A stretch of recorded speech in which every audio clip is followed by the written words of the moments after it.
Good morning my dear students. Recorded class में एक बार फिर आपका स्वागत है। आज आप लोग पुनरावृत्ति करेंगे पत्र लेखन। पत्र लेखन एक कला है। पत्र के माध्यम से हम अपने विचारों को किसी दूसरे व्यक्ति के पास पहुंचाते हैं और उस व्यक्ति को अपने विचारों से प्रभावित करते हैं, जिसका बहुत अधिक फायदा होता है। पहले लोग पत्र लेखन के ही माध्यम से अनेक विभागों में नौकरी पा जाते थे, बड़े से बड़ा कार्य करवा लेते थे। तो पत्र लेखन की कला सबको सीखनी चाहिए। आइए हम लोग थोड़ा सा इस पर चर्चा करते हैं कि पत्र कितने प्रकार के होते हैं। तो पत्र जो है दो प्रकार के होते हैं।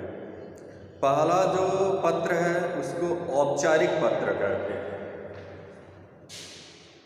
पहले पत्र को हम औपचारिक पत्र कहते हैं। इसको इंग्लिश में आप लोग फॉर्मल लेटर बोलते हैं।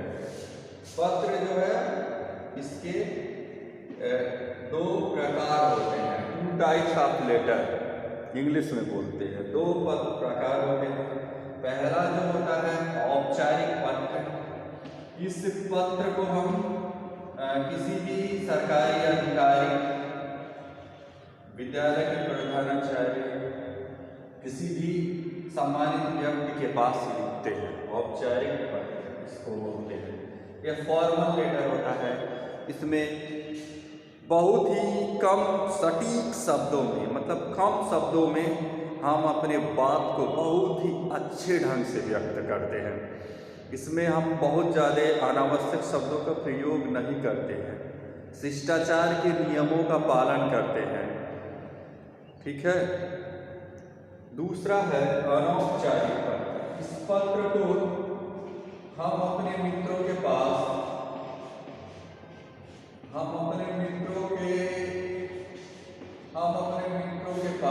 दोस्तों के पास और बहुत सारे लोगों के पास लिखते हैं। लेकिन देखिए, पत्र लेखन की एक मर्यादा होती है। पत्र किसी के भी पास लिखना चाहिए तो पूरे उसमें उसकी मर्यादा का ध्यान रखना चाहिए। अच्छे शब्दों का प्रयोग करना चाहिए, हालचाल लिखना चाहिए। तो इस प्रकार से आपके पाठ्यक्रम में जो पत्र है, पुस्तक विक्रेता जो दिल्ली में है या गोरखपुर में है, उससे पुस्तक आपको मंगवाना है तो उसके लिए आप पत्र लिखेंगे। ये पेज नंबर 108 पे है। सेवा में विक्रय निर्देशक गोयल ब्रादर्स, प्रकाशक 11/1203, चूना मंडी, पहाड़गंज, नई दिल्ली 11/0055, दिनांक 7 जुलाई 2011। महोदय, शैक्षिक प्रकाशक के रूप में आपका देश में अग्रणी स्थान है।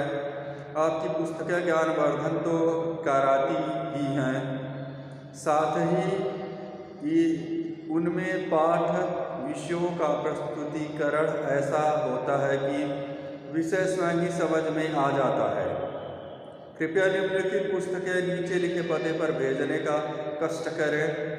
आपसे निवेदन है कि पुस्तकें साफ सुथरी हों एवं नवीनतम संस्करण की हों।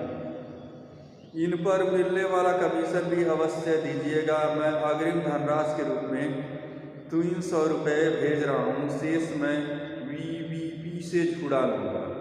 तो इस प्रकार से आप लोग पेज नंबर 108 पे जो पत्र लेखन है उसको 2 बार लिख करके अभ्यास कर लीजिए। पत्र लेखन याद तो करते नहीं हैं, लेकिन उसको 2-3 बार जब आप लिखेंगे तो आपको अभ्यास हो जाएगा, अच्छा अभ्यास हो जाएगा।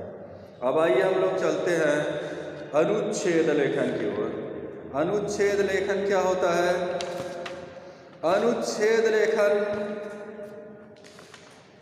अनुच्छेद लेखन को हम इंग्लिश में पैराग्राफ राइटिंग कहते हैं। अनुच्छेद क्या होता है? निबंध में हम बहुत अधिक शब्दों का प्रयोग करते हैं। उसमें 800 1000 शब्दों का प्रयोग करते हैं, लेकिन उसी बड़ी बात को हम कम शब्दों में जब प्रस्तुत करते हैं, 8 से 10 लाइन में किसी भी एक बड़े विषय को हम सटीक शब्दों में, कम शब्दों में 10 लाइन में प्रस्तुत करते हैं, तो वह एक अनुच्छेद होता है, एक पैराग्राफ होता है। अर्थात हम किसी भी बड़े विषय को कम शब्दों में, सटीक शब्दों में प्रस्तुत करते हैं लिख करके, तो वह अनुच्छेद होता है। किसी विषय वस्तु या विषय पर कम शब्दों में अपने विचारों को लिखना अनुच्छेद लेखन कहलाता है। अनुच्छेद लेखन से पहले उस वस्तु या विषय के बारे में कुछ आवश्यक जानकारी जुटानी चाहिए। आइए आप लोगों का जो अनुच्छेद लेखन है मैं पुनरावृत्ति करा दे रहा हूँ।